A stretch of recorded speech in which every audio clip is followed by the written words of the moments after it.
ఈ లాస్ట్ 6 మంత్స్లో ఒక 2 పేషెంట్స్ నిమోనియాతో అడ్మిట్ అయ్యారు.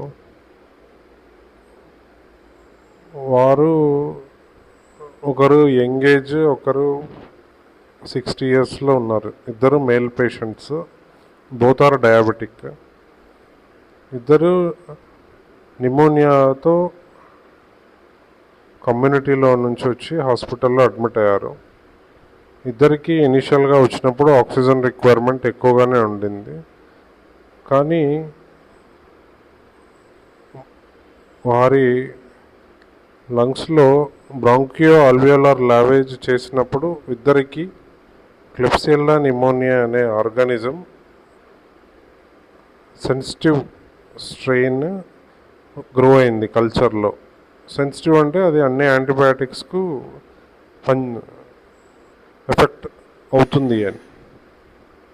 సో ఈ ఇద్దరు పేషెంట్స్కు కూడా డయాబెటీస్ ఉండడం వల్ల వారికి అవసరమైన సఫిషియంట్ యాంటీబయాటికే ఇవ్వడం జరిగింది.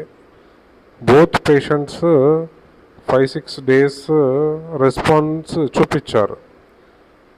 వన్స్ రికవర్ అవుతున్న దశలో 6th 7th డే ఆఫ్ ఇల్నెస్లో వైల్ ఆన్ ట్రీట్మెంటే మళ్ళీ క్లినికల్ కండిషన్ డిటోరేట్ అవ్వడం కనబడింది. అంటే మళ్ళీ ఆక్సిజన్ పెరగడము, మళ్ళీ ఫీవర్స్ రావడము, మళ్ళా బ్లడ్లో ఇన్ఫెక్షన్ పెరగడము, ఇవన్నీ నోటీస్ చేయాల్సి వచ్చింది. దీనికి చూస్తే బాల్ ప్యానల్లో బ్యాక్టీరియంకి సంబంధించిన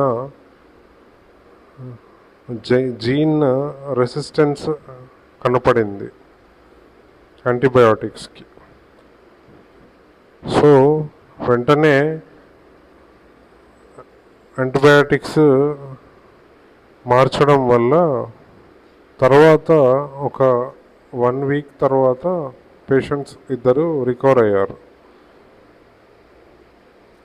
దీన్ని బట్టి చూస్తే ఏమర్థమైందంటే కమ్యూనిటీలోంచి వచ్చిన ఇన్ఫెక్షన్స్కి కూడా కమ్యూనిటీలో యాంటీబయాటిక్స్ కొంచెం ఇష్టం వచ్చినట్టు వాడడం వల్ల ఇన్ఫెక్షన్స్, డ్రగ్ రెసిస్టెంట్ ఆర్గానిజమ్స్ కమ్యూనిటీలో కొంచెం ఎక్కువగా ఇబ్బందికరంగా తయారవుతున్నాయి.